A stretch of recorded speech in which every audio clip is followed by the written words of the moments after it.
खोपोली शहरात आज कचरा संकलन करणाऱ्या घंटागाड्या काही भागांत बंद राहिल्याने नागरिकांना मोठा त्रास सहन करावा लागला. विविध कंपनीकडून कामगारांना रेनकोट, मास्क, हातमोजे, सुरक्षा शूज यांसारख्या मूलभूत सुविधा पुरवल्या जात नसल्याचा आरोप कामगारांनी केला आहे. कामगारांच्या म्हणण्यानुसार पावसाळ्यापूर्वीच कंपनीकडे रेनकोट व इतर सुरक्षा साहित्याची मागणी करण्यात आली होती. मात्र आश्वासन देऊनही अद्याप कोणत्याही सुविधा देण्यात आलेल्या नाहीत. त्यामुळे संतप्त झालेल्या कामगारांनी कामबंद आंदोलनाचा मार्ग स्वीकारल्याचे समोर आले आहे. यामुळे खोपोलीतील अनेक प्रभागांमध्ये घंटागाड्या पोहोचल्या नाहीत आणि कचरा संकलन सेवा विस्कळीत झाली. नमस्कार, मी चंदन सुप्पत, घंटागाडी कामगार. आम्ही आज गाडी बंद ठेवली. त्याचं कारण असं आहे की आम्ही कामावर आलेलो, पण यांनी आम्हाला रेनकोट दिले नाही. आम्ही रेनकोटची मागणी 1 महिना अगोदर केलेली. त्यांनी सगळ्यांचे साईज घेऊन गेले, पण त्यांनी रेनकोट आणला नाही. आता 2-3 दिवसापासून पाऊस पडतोय. आम्ही त्यांना सांगितलं की साहेब आम्हाला रेनकोट द्या. तर ते आज उद्या करून आज 3 दिवस घालवले, पण रेनकोट आला नाही. म्हणून आज आम्ही काम बंद केलं आहे. आम्हाला PFचा पण फरक पडतो आहे. आमच्या PF 3000 कट करायला सांगितलं आहे, PF पण कमी करतात. पेमेंट स्लिप नाही आहे. परत आम्हाला हँडग्लोव्ज नाही आहे. हँडग्लोव्ज आम्हाला 15-15 दिवस भेटत नाही आहे. सेफ्टी शूज वगैरे नाही आहे, मास्क नाही आहे. मग आम्ही किती वेळा यांना कॉपरेट करून घ्यायचा.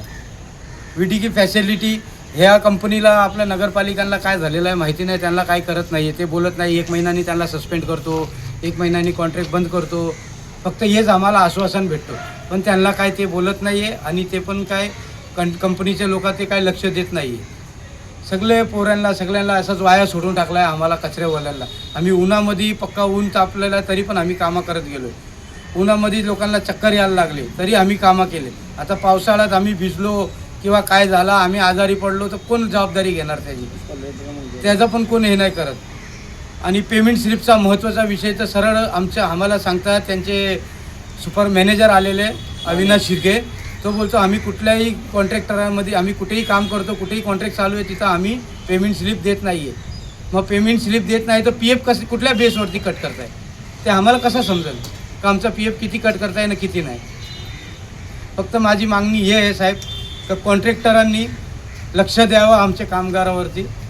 आणि आमचे जे कामं आहेत ते आमचे लई धोकाचं काम आहे. कुठे पायाला सुई लागते, काच लागते, हाताला काय लागतो, त्याच्यावरती कोणी लक्ष देत नाही.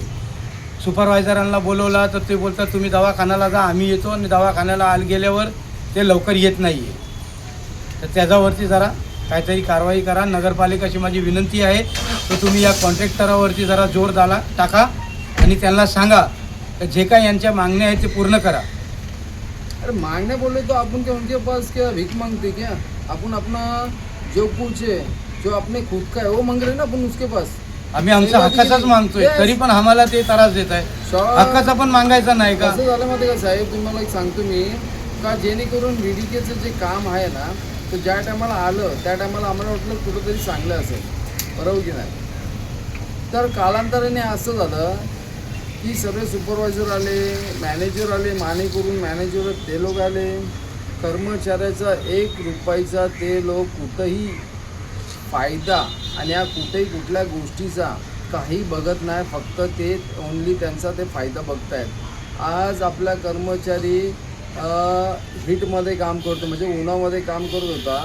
आणि त्याच्यानंतर असं झालं की बाबा चला आज वरचा मारला खालचा ना मारला, तर त्यांची अर्धी ते लोक हजेरी लावत होते. तर त्याच्यावरून ते लोक तिथं गेल्याच्या त्यांना विचारायचे की बाबा तुम्ही पूर्ण काम केलं नाही तर आम्ही तुमची अर्धी हजेरी लावू, बरोबर आहे. त्याच्यानंतर ते झाल्याच्यानंतर आम्ही 1 महिना अगोदर, कारण की आपल्याकडे पावसाळा आला आहे, खूप लेट आलेला आहे, त्याच्या अगोदर आम्ही त्यांना 1 महिना अगोदर त्यांना सांगितलेलं आहे की जेणेकरून जे काय कर्मचाऱ्यांचे जे जॅकेट वगैरे काय असतील पावसाळ्याचे ते तुम्ही रेडी करून ठेवा, जेणेकरून ते पावसाळा आल्याच्यानंतर त्यांना तुम्ही देऊ शकता, बरोबर की नाही. तर ह्या लोकांनी त्या गोष्टीची काही काळजी घेतलेली नाही आहे. आणि आजची कंडिशन अशी आहे की आज काम थांबवायचा प्रश्न असा आहे की जेणेकरून ह्यांच्या हलगर्जीपणामुळे जे मुकादम ठेवलेत आणि तो कोण मॅनेजर रोल आहे त्याच्या हलगर्जीपणामुळं आज काम बंद पडलेलं आहे. आणि